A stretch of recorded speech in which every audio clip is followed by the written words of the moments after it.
Hello everyone, good morning. मैं Pravesh Sharma, welcome back to my channel. आज हम देख रहे हैं गृह विज्ञान शिक्षण के लिए नियोजन, planning for home science teaching. तो यहाँ देखेंगे सबसे पहले इंट्रोडक्शन।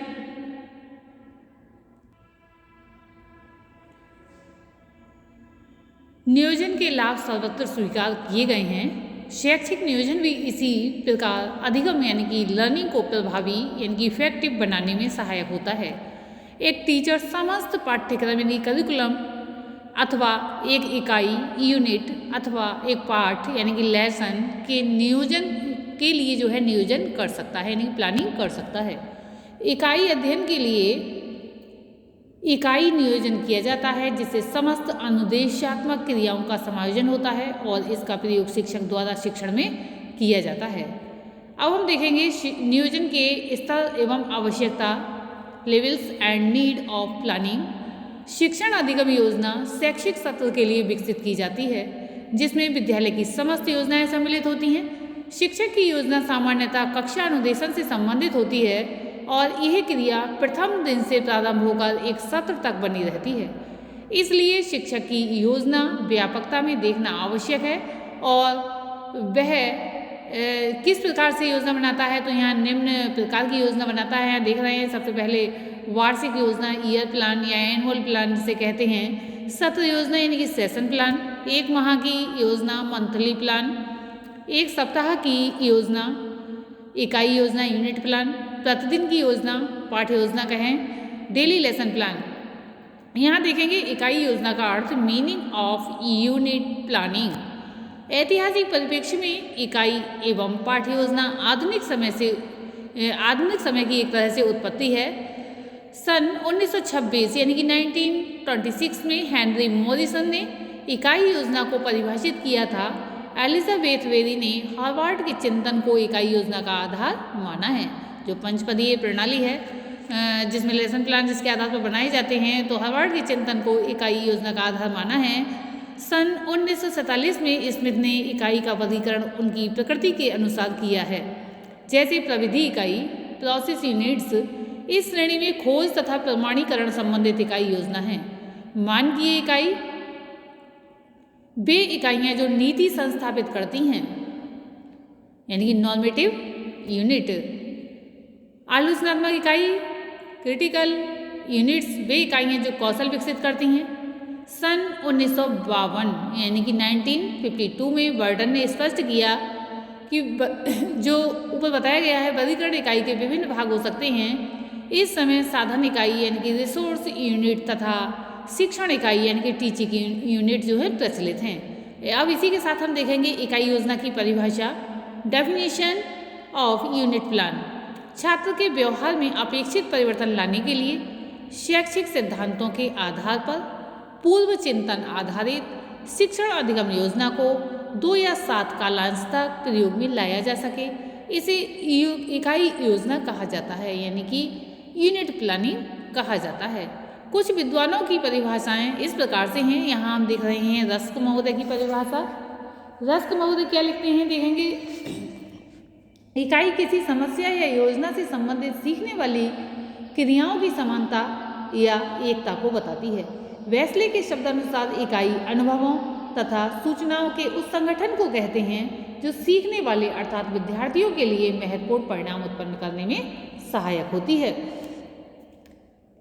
N.L. बॉसिंग, यहाँ हम देख रहे हैं N.L. बॉसिंग के शब्दानुसार इकाई अर्थपूर्ण परस्पर संबंधित क्रियाओं की वह व्यापक श्रृंखला है जो विकसित होकर बालकों के अधिगम यानी कि जो लर्निंग है, लर्निंग ऑब्जेक्टिव्स यानी कि उद्देश्यों की पूर्ति करती है, जिससे बालक महत्वपूर्ण शैक्षिक अनुभव यानी कि जो इम्पोर्टेंट एजुकेशनल एक्सपीरियंसेस प्राप्त कर सके और अपने व्यवहार को यानी कि बिहेवियर में अपेक्षित परिवर्तन ला सके। यानी कि जब चेंजिंग तभी आएंगे जब वो कुछ सीखेगा, अनुभव प्राप्त करेगा। इकाई योजना का प्रसंग ये थीम होती है, थीम आधारित होती है तथा इकाई योजना परस्पर संबंधित पाठों की एक विस्तृत रूपरेखा है। एक इकाई ना तो विषय वस्तु का खंड है, यहाँ बताया गया है, ना ही तो ये विषय वस्तु का खंड है और ना ही ये स्वतंत्र पाठ है। ये प्रसंग यानी कि थीम पर आधारित 2 या 7 पाठों की ये योजना होती है। इकाई योजना अपेक्षित उद्देश्यों की प्राप्ति के लिए शिक्षकों द्वारा यानी कि जो टीचर्स हैं, टीचर्स के द्वारा किसी एक प्रसंग पर उपलब्ध संसाधनों पर आधारित शिक्षण अधिगम की रूपरेखा है। इकाई के कुछ उदाहरण इस प्रकार से हैं, यहाँ पर हम देख रहे हैं। विषय भौतिकी, इकाई ताप का संचारण, पाठ चालन, संवहन एवं विकिरण, विषय जैविक विज्ञान। तो यहाँ पर हम देख रहे हैं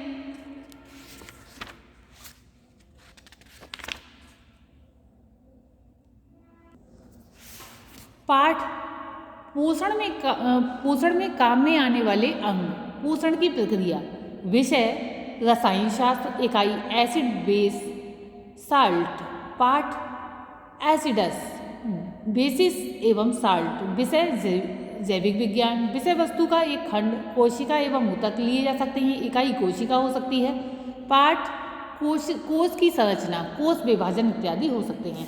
तो ये एक तरह से एग्जाम्पल्स हैं। अब हम देखेंगे इकाई योजना के घटक।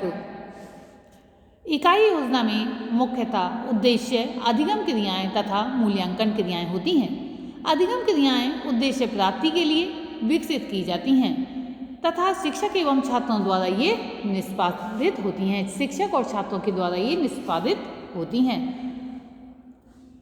या की जाती हैं। एक इकाई के जो घटक हैं वो इस प्रकार से ही हम देख रहे हैं। सबसे पहले विषय, दूसरा देख रहे हैं पॉइंट पर कक्षा, इकाई के शीर्षक एवं इकाई का संक्षिप्त दृश्य, इकाई के उद्देश्य तथा अपेक्षित अधिगम उपलब्धियां। इसी के साथ हम देख रहे हैं अनुदेशात्मक सामग्री, प्रारंभिक क्रियाएं, अधिगम क्रियाएं, मूल्यांकन तकनीकी।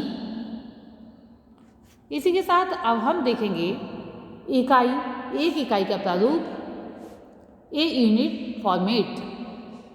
इकाई योजना के विभिन्न प्रारूप प्रयोग में लाए जाते हैं। सामान्यतः दिए गए इकाई घटकों को योजना में लिया जाता है। एक इकाई योजना का उदाहरण यहाँ पर हम देख रहे हैं।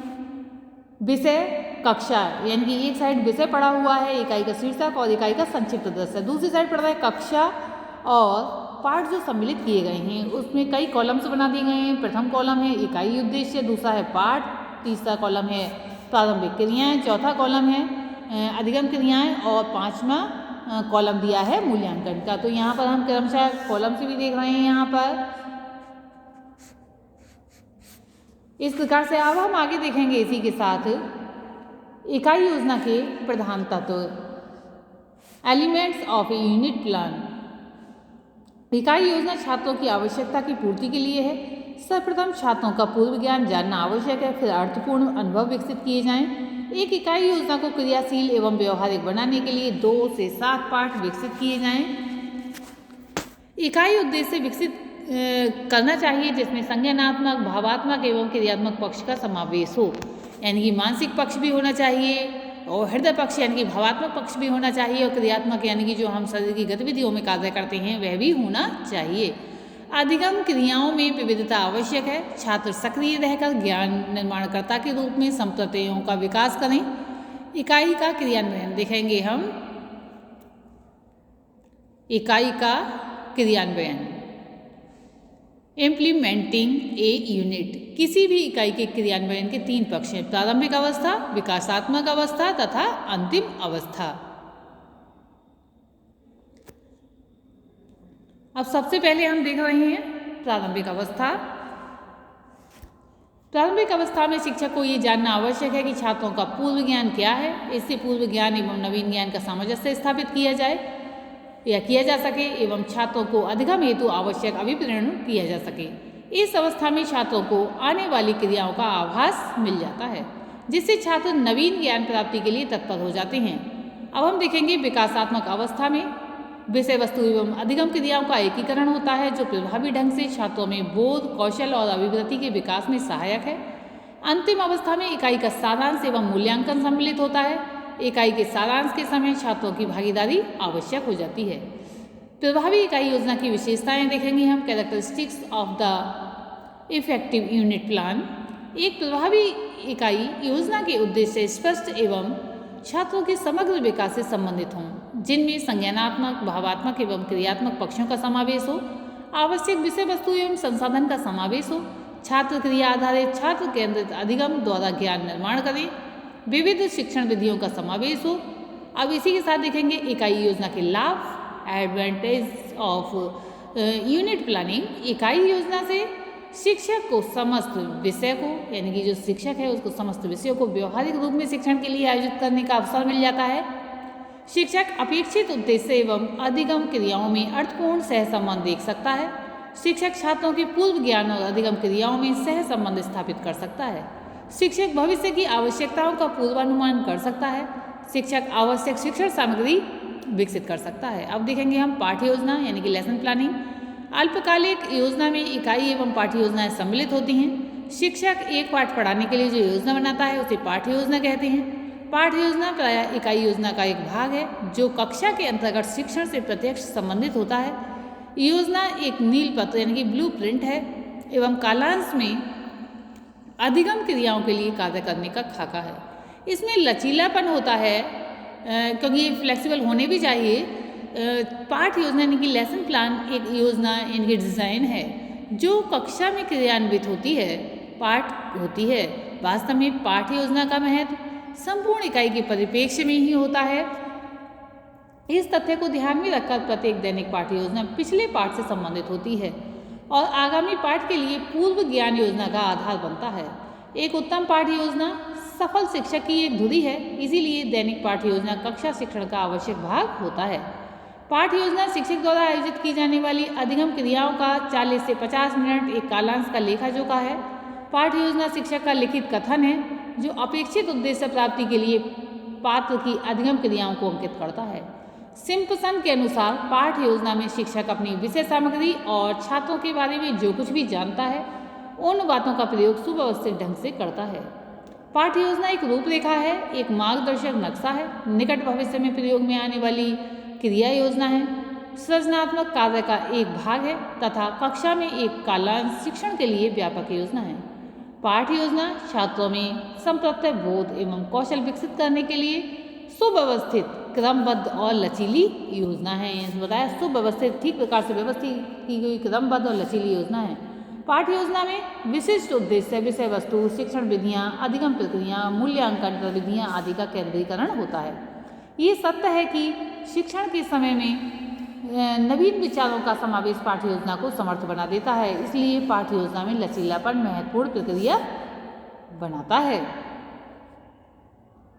अब हम देखेंगे पाठ्य योजना की आवश्यकता। जब गृह विज्ञान शिक्षक कक्षा शिक्षण का विचार करता है तो उसके सामने अनेक प्रश्न आते हैं, जैसे कौन कौन से शिक्षण बिंदु हैं, छात्रों के लिए किस प्रकार की अधिगम योजनाएं अर्थपूर्ण होंगी, शिक्षण किस प्रकार प्रारंभ किया जाए, किस प्रकार शिक्षण उपलब्धि का ज्ञान होगा आदि। पाठ्य योजना करने से ऐसे कई प्रश्नों का उत्तर मिलना संभव हो जाता है। पाठ्य योजना में विशिष्ट उद्देश्य लेखन कक्षा शिक्षण को दिशा देते हैं, ये जो है विषय से संबंधित होते हैं और पाठ्य योजना से छात्रों को पूर्व ज्ञान होता है जिस पर आगामी शिक्षण आधारित होता है, जिससे छात्र नवीन ज्ञान का निर्माण करते हैं। पाठ्य योजना से विषय वस्तु का चयन क्रमानुसार सुव्यवस्थित एवं प्रभावशाली ढंग से होता है। पाठ्य योजना शिक्षक को आवश्यकता अनुसार समय विभाजन और प्रयोग के लिए अवसर देती है। पाठ्य योजना शिक्षक को शिक्षण सामग्री का सही उपयोग, छात्रों में व्यक्तिगत भिन्नताओं का विचार एवं उद्देश्य आधारित शिक्षण अधिगम का अवसर देती है। पाठ्य योजना शिक्षक को नवीन अधिगम क्रियाएं विकसित करने का अवसर देती है। तो आज की इस वीडियो में हमने देखा गृह विज्ञान शिक्षण के लिए नियोजन, planning for home science teaching. आज की वीडियो में इतना ही। अगर आपने इस चैनल को सब्सक्राइब नहीं किया है तो अवश्य कर लें, क्योंकि लेसन प्लान भी आगे डाले जाएंगे। धन्यवाद।